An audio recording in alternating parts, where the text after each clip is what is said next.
Tu sais que ton téléphone charge sans fil? Que le TGV roule à 300 km/h sans frottement? Tout ça, c'est grâce à une chose. Un courant électrique qui crée un champ magnétique. Et moi, prof de physique, je t'explique tout. En 1820, un physicien danois s'appelle Hans Christian Ørsted. Il fait une expérience devant ses étudiants. Il place une boussole à côté d'un fil traversé par un courant. Et là, stupeur. L'aiguille dévie. Pour la première fois dans l'histoire, quelqu'un prouve que l'électricité et le magnétisme sont liés. Ce moment change tout. Il ouvre la porte à l'électromagnétisme et à toutes les technologies qu'on utilise aujourd'hui. Voici l'expérience que tu dois connaître pour l'EB11. Un fil rectiligne est placé au-dessus d'une boussole. Sans courant, l'aiguille pointe vers le nord. Mais quand tu fais passer un courant dans le fil, l'aiguille tourne. Preuve, le courant électrique crée un champ magnétique autour du fil. Plus le courant est fort, plus la déviation est grande. Tu inverses le sens du courant? L'aiguille tourne dans l'autre sens. C'est la première loi clé de ce chapitre. Et là tu te dis, mais comment on connaît la direction de ce champ? Voici l'outil le plus puissant de ce chapitre. La règle de la main droite. Ton pouce pointe dans le sens du courant. Tes doigts s'enroulent autour du fil. La direction où il tourne, c'est la direction du champ magnétique. C'est magiqué. Un fil vertical avec un courant qui monte? Le champ tourne dans le sens anti-horaire vu de dessus. Tu inverses le courant? Tout s'inverse. Retiens bien cette règle. Elle te sert partout dans ce chapitre. Maintenant, la formule que tu dois savoir. Le champ magnétique créé par un courant I, à une distance r du fil, vaut B égale mu0 fois I, divisé par 2pi fois r. Décomposons. Mu0, c'est la perméabilité du vide. Une constante qui vaut 4pi fois 10 puissance moins 7. La formule sera B égale 2 fois 10, exposant moins 7 fois I, divisé par R. C'est l'intensité du courant en ampères. Et R, c'est la distance au fil en mètres. Qu'est-ce que cette formule nous dit? Plus le courant est fort, plus le champ est grand. Plus tu t'éloignes du fil, plus le champ diminue. C'est logique. Mais attends, un seul fil c'est bien. Un solénoïde c'est mieux. Avant de faire une petite application, on doit comprendre un langage secret en physique. Le champ magnétique B, il vit en 3D. Il peut entrer ou sortir de votre écran. Pour le dessiner, on utilise l'analogie d'une flèche de tir à l'arc. Si la flèche vient directement vers vos yeux, elle sort de l'écran vers vous. Qu'est-ce que vous voyez? Juste la pointe. Donc, un point signifie que le champ magnétique sort de l'écran. Par contre, si la flèche s'éloigne de vous et s'enfonce dans l'écran, vous voyez les plumes derrière qui forment une croix. Donc, une croix signifie que le champ magnétique ancre dans l'écran. Regardons ensemble la figure. On a un fil conducteur incliné, et le courant y monte vers le haut à gauche. Comment on trouve le sens du champ magnétique aux deux points noirs?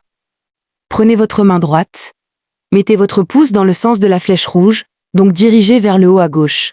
Maintenant, imaginez que vos 4 autres doigts attrapent ou embrassent le fil. À gauche du fil, vos doigts sortent de l'écran, ils poussent vers vous. Donc le champ B sort. On dessine un point. Vos doigts contournent le fil, et à droite du fil, ils s'enfoncent dans l'écran. Donc le champ B entre eux, on dessine une croix. On fait la même chose pour la deuxième figure.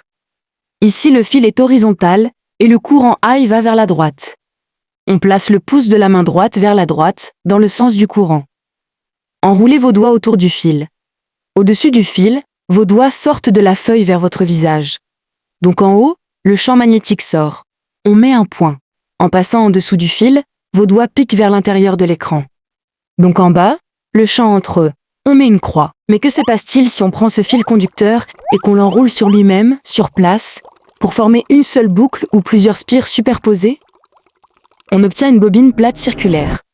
Et là, attention, petit plot twist pour la règle de la main droite. Comme le fil tourne en rond, c'est beaucoup plus simple d'inverser les rôles de nos doigts. Cette fois, enroulez vos 4 doigts dans le sens du courant électrique I qui circule en boucle. Et votre pouce, automatiquement, il va se tendre et pointer tout droit pour vous donner la direction exacte du champ magnétique B au centre de la bobine. Regardez bien la figure. Le champ magnétique au centre forme une ligne droite parfaite. En réalité, cette simple bobine plate se comporte exactement comme un aimant droit. Une face de la bobine devient un pôle nord, par où le champ sort, et l'autre face devient un pôle sud, par où le champ entre eux. C'est la magie de l'électromagnétisme.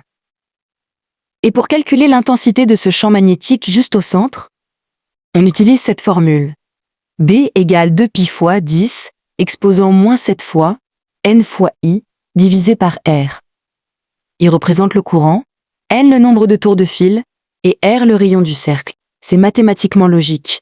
Plus votre cercle est petit et serré, donc plus le rayon R diminue, plus le champ magnétique au centre est ultra concentré et puissant. Passons maintenant à la pratique. Imaginez que la bobine circulaire est posée à plat sur une table, face à vous. Regardez la petite flèche rouge. Prenez votre main droite. Enroulez vos 4 doigts pour suivre ce mouvement circulaire du courant, de l'avant vers l'arrière en tournant. Qu'est-ce que fait votre pouce? Il se tend instantanément et pointe vers le haut. C'est exactement pour cela que le vecteur champ magnétique B au centre est représenté par une flèche droite dirigée vers le plafond.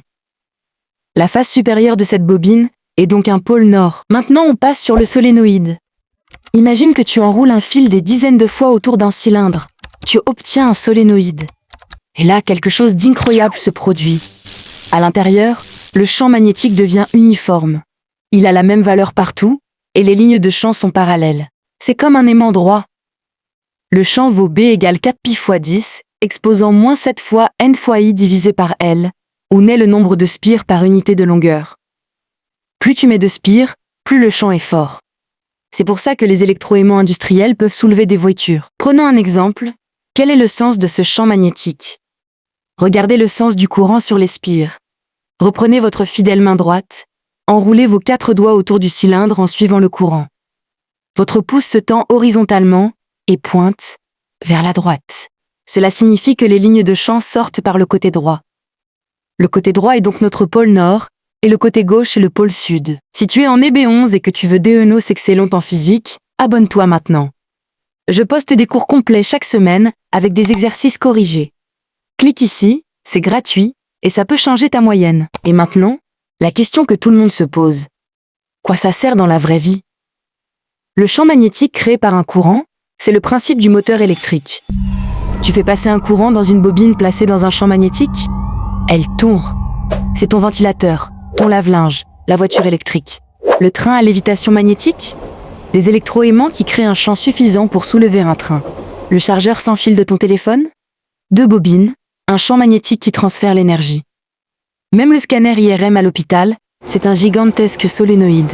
La physique, ce n'est pas abstrait, c'est ton quotidien. Résumé rapide pour ton examen. Point 1. Un courant crée un champ magnétique. Expérience d'Ørsted. Point 2. Règle de la main droite pour la direction. Point 3. B égale 2 fois 10 exposant moins 7 fois I, divisé par L pour un fil. B égale 2π fois 10, exposant moins 7 fois N, fois I divisé par R pour une bobine. Point 4. B égale 4π fois 10, exposant moins 7 fois N, fois I divisé par L pour un solénoïde. Point 5. Le solénoïde crée un champ uniforme. Et maintenant, un petit exercice pour vérifier que tu as compris. Un fil porte un courant de 5 ampères. Quel est le champ magnétique à 2 cm du fil? Pose-le en commentaire, je corrigerai les réponses.